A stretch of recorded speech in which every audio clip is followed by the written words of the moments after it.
اعوذ باللہ من الشیطان الرجیم بسم اللہ الرحمن الرحیم والعصر ان الانسان لفی خسر الا الذین آمنوا وعملوا الصالحات وتواصوا بالحق وتواصوا بالصبر۔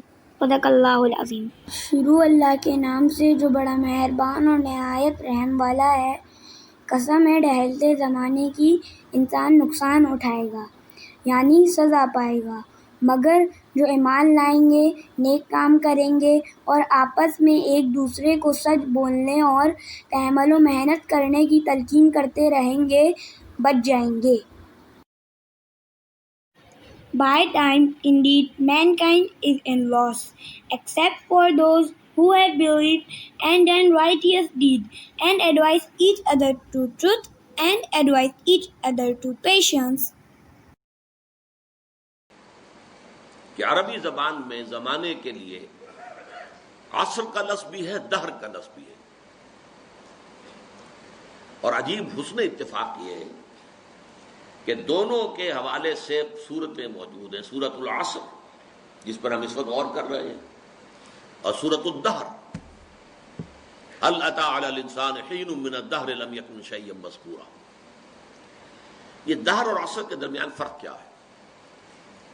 ان دونوں میں وہ جو اب انسان کا کانسیپٹ ہے، ہماری جو ہائر فزکس ہے جہاں پہنچی ہے، کہ اصل میں یہ ٹائم اینڈ سپیس یہ ایک ہی کمپلیکس ہے، یہ جدا اینٹیٹیز نہیں ہے، ایک ہی کمپلیکس ہے جس کے کمپوننٹس ہیں۔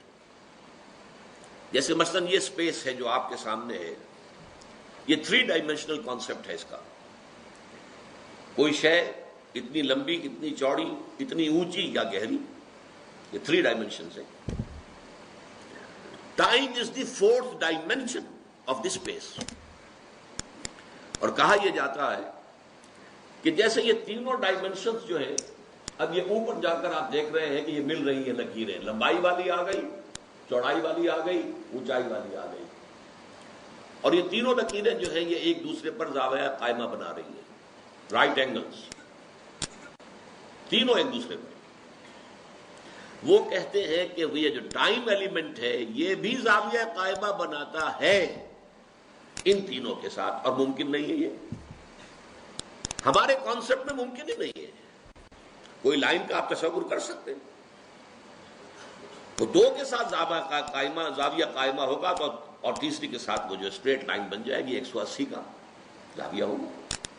لیکن کہتے ہیں یہ فزکس ہے، یہ میتھمیٹکس ہے، اب جو بڑے لوگ ہیں، اب کوئی چیز ہمارے تصور میں نہ آ سکے، ہمارا تصور محدود ہے، اسی 3 ڈائمینشنل سپیس کے اندر ہی ہم نے پروان چڑھا ہے ہم، اور ہمارا سارا تصور اور تخیل بھی انہی کے اندر ہے۔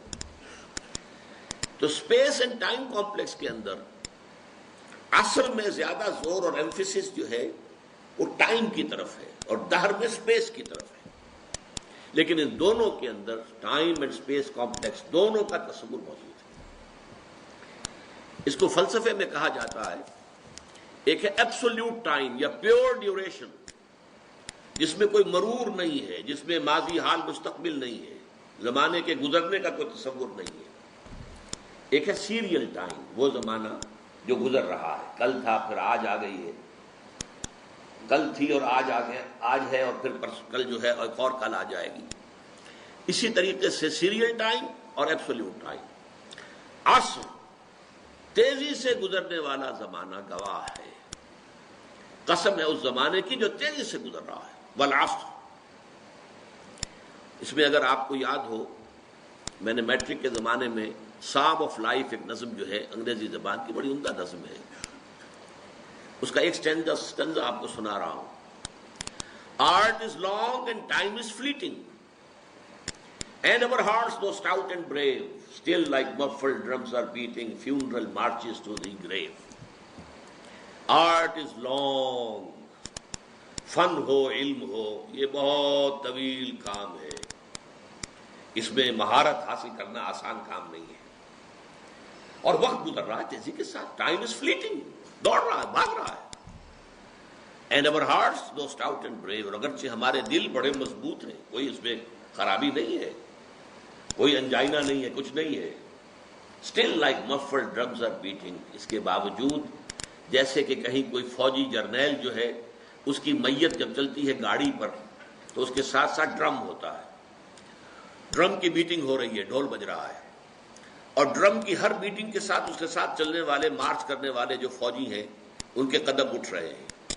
اور ساتھ ہی ڈرم کی ہر بیٹنگ کے ساتھ یہ جو جنازہ ہے یہ قبر سے قریب تر ہو رہا ہے. اسی طرح ہمارا یہ دل جو دھڑک رہا ہے، and our hearts, though stout and brave, still like muffled drums are beating funeral marches to the grave. ہمارا یہ دل بھی، اس کی ہر حرکت جو ہے، بیٹنگ آف دی ہارٹ، یہ بھی ہر حرکت ہمیں اپنے قبر سے قریب تر کر رہی ہے. گویا کہ ہماری لاش جو ہے اس گاڑی کے اوپر رکھی ہوئی ہماری ہر بیٹ آف دی ہارٹ کے ساتھ قبر سے نزدیک تر ہوتی جا رہی ہے. یہ تصور ہے ٹائم از فلیٹنگ.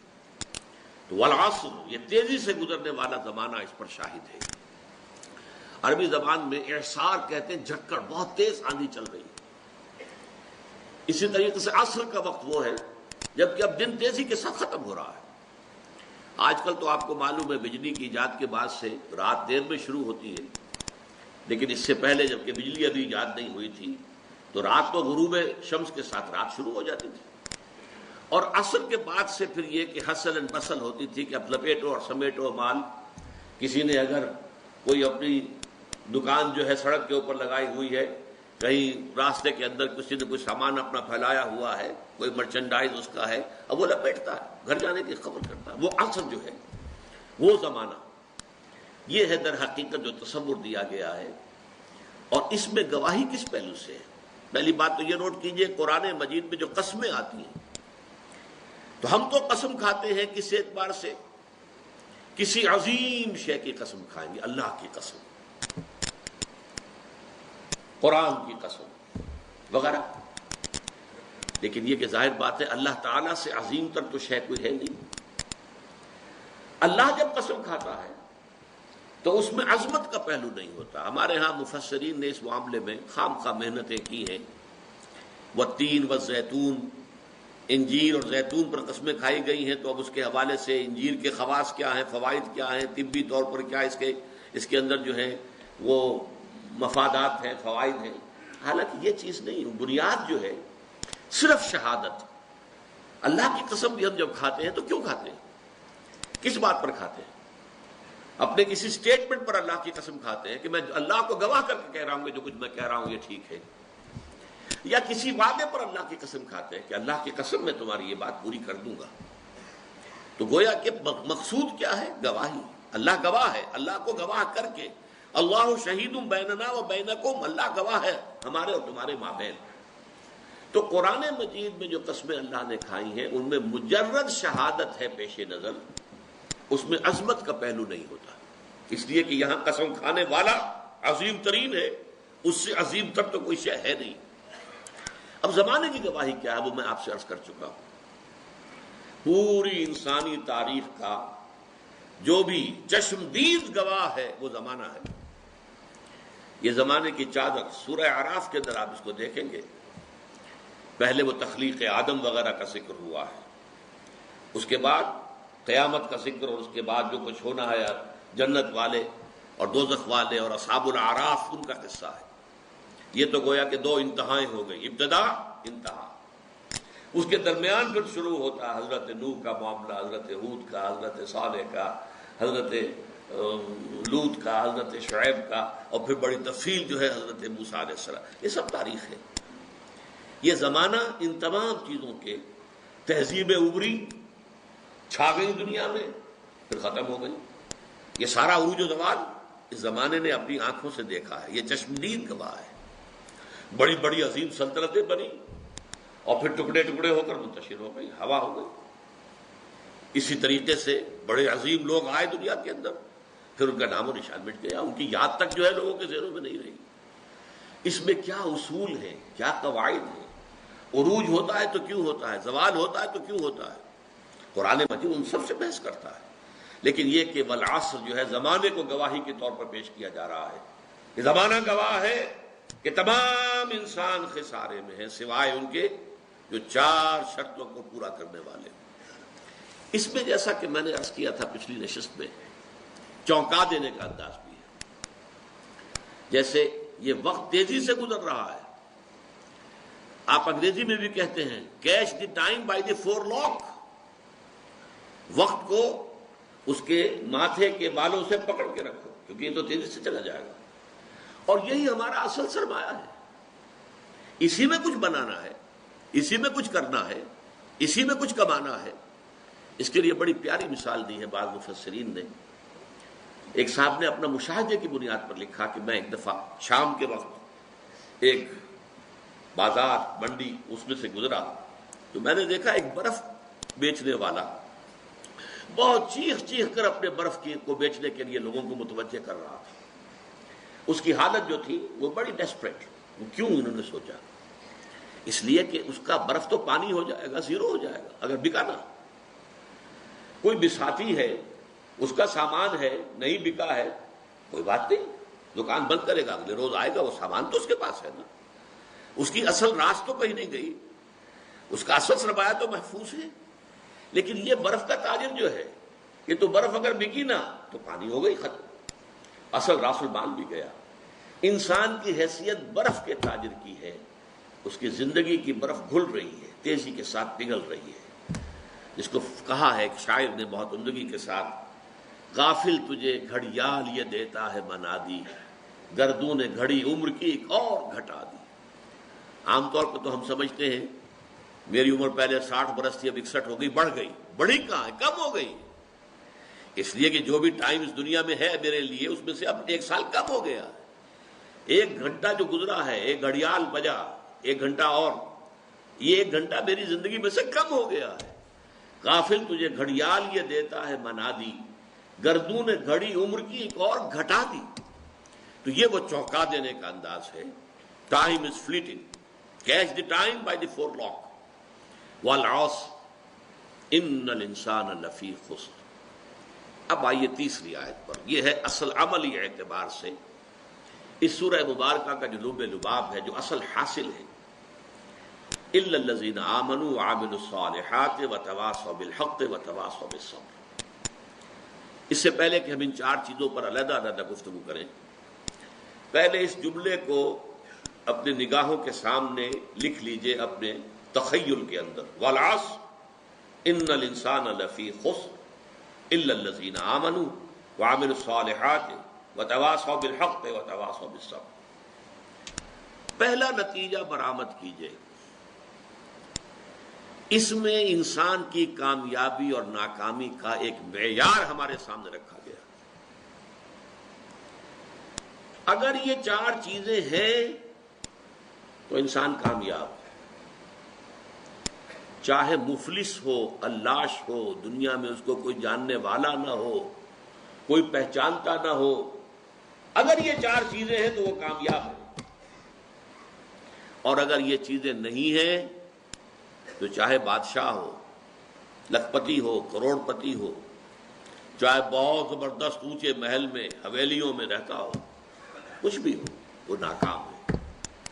کامیابی اور ناکامی، ذالک یوم التغابن، آگے چل کر جب سورہ تغابن ہم پڑھیں گے تو یہ نقطہ کھل کر تفصیل سے آئے گا.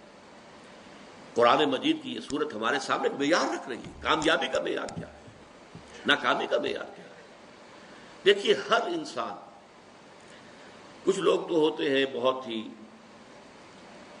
ڈھیلے ڈھالے قسم کے، جن کی زندگی میں کوئی خاص امنگ، کوئی ولولہ نہیں ہوتا، کوئی حال، کوئی مقصد نہیں، کچھ نہیں.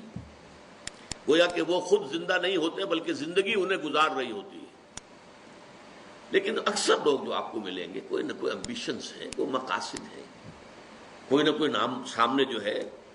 کوئی طالب علم ہے، ان سے جا کے پوچھئے، کوئی کہے گا میں ڈاکٹر بننا چاہتا ہوں، میں انجینئر بننا چاہتا ہوں، میں کمپیوٹر کی تعلیم حاصل کرنا چاہتا ہوں، میں کوئی بڑا وکیل بننا چاہتا ہوں. ہر شخص کے سامنے کامیابی کا کوئی نہ کوئی معیار ہے. وَلِكُلٍّ وِجْهَةٌ هُوَ مُوَلِّيهَا. ہر ایک نے اپنے لیے ایک ہدف معین کیا ہوا ہے اور اسی کی طرف رخ کیے ہوئے بھاگ دوڑ کر رہا ہے. ہمارے ذہنوں میں کامیابی کے معیارات ہیں. زیادہ دولت ہو جائے کامیابی ہے. ہم عام طور پر یہ نہیں سوچتے یہ دولت حرام سے آئی ہے یا حلال سے آئی ہے. بہت اونچا محل دیکھا، محسوس ہوا یہ لوگ تو یہ شخص جو اس میں رہ رہا ہے بہت، جیسے کہ قارون جب نکلا تھا اپنے پورے شان و شوکت کے ساتھ تو اس کی قوم کے لوگوں نے کہا تھا کہ یہ تو بڑا خوش نصیب انسان ہے، حظ عظیم والا ہے، لیکن جب پھر وہ دھسا دیا گیا زمین میں تو انہوں نے کہا کہ ہاں اللہ تعالیٰ کا بڑا فضل ہم پر ہوا کہ ہم قارون کے مانند نہیں تھے، ورنہ ہمیں بھی دھسا دیا گیا ہوتا۔ لیکن یہ تو بات کی بات ہے نا، جب قارون کو دیکھا تھا شان و شوکت کے ساتھ نکلا ہے لوگوں میں، اس وقت تو یہ کہ اعصاب تھر تھرا جاتے ہیں لوگوں کے۔ کوئی بڑی لمبی سی چمکیلی سی بھڑکیلی سی کار آپ کے قریب سے گزرے تو ایک دفعہ تو اعصاب کے اندر ارتعاش ہوتا ہے، ہم متاثر ہوتے ہیں، اپنے ماحول سے متاثر ہوتے ہیں، اور اس میں پھر یہ کہ ہمارے جو تصورات ہیں کامیابی اور ناکامی کے، اگرچہ اول تو ہے ہی نہیں ہمارے سامنے یہ تصور کامیابی کیا ہے ناکامی کیا ہے، لیکن اگر ہو بھی تو ڈاواں ڈول ہو جاتے ہیں، ہم متاثر ہو جاتے ہیں، اس ماحول کا اثر لیتے ہیں، قبول کرتے ہیں ہمارے اپنے اس ہدف کے۔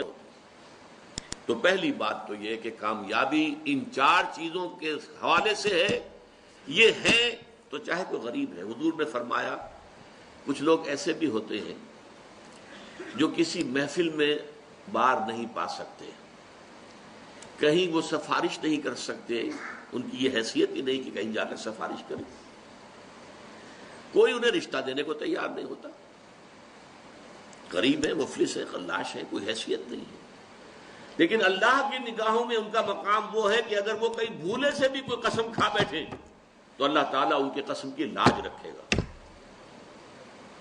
مفلس ہونا، خلاش ہونا، گمنام ہونا، اس میں کوئی حرج نہیں، اگر ایمان ہے، عمل صالح ہے، تواصی بالحق ہے، تواصی بالصبر ہے، اگر یہ چیزیں ہیں تو ظاہر بات ہے کہ پھر انسان کی کامیابی ہے۔ کتنے ہی صحابہ تھے حضور کے جنہیں فقراء کہا جاتا ہے، جو اصحاب صفہ تھے، خاص طور پر کھانے پینے کے لیے کچھ نہیں، کسی وقت کوئی صدقہ کو آ گیا، کچھ مال کسی نے بھیج دیا انصاری نے تو کچھ کھا لیا، ورنہ نہیں، پڑے ہیں در پر۔ حضور کی صحبت اور علم یہی وجہ ہے، حضرت ابو ہریرہ اصحاب صفہ میں سے تھے، حالانکہ سن 7 ہجری میں ایمان لائے ہیں، گویا کہ حضور کے ساتھ ان کی رفاقت جو ہے زیادہ سے زیادہ 3 برس کی بنتی ہے، 4 برس کی بنتی ہے، اس سے زیادہ نہیں، لیکن سب سے زیادہ کثیر تعداد میں احادیث انہی سے مروی، 24 گھنٹے بھی وہی پڑے، نہ کوئی کاروبار ہے، نہ کوئی دھندا ہے، نہ کوئی دکان ہے، نہ کوئی اور محنت مزدوری ہے، اور وہ فرماتے ہیں خود کہ بسا اوقات ایسا ہوتا تھا کہ کئی وقت کے فاقے کی وجہ سے مجھ پہ بے ہوشی طاری ہو جاتی تھی، تو لوگ آتے تھے اور میری گردن پر اپنا پاؤں رکھتے تھے، وہ سمجھتے تھے کہ اسے مرگی کا دورہ پڑا ہے، حالانکہ مجھے بے ہوشی ہوتی تھی فاقے کی وجہ سے، یہ کیفیت تھی۔ لیکن کیا وہ ناکام تھے؟ نہیں، کامیابی اور ناکامی کا فرعون وہ کامیاب نہیں تھا، ناکام تھا، نمرود کامیاب نہیں تھا، ناکام تھا،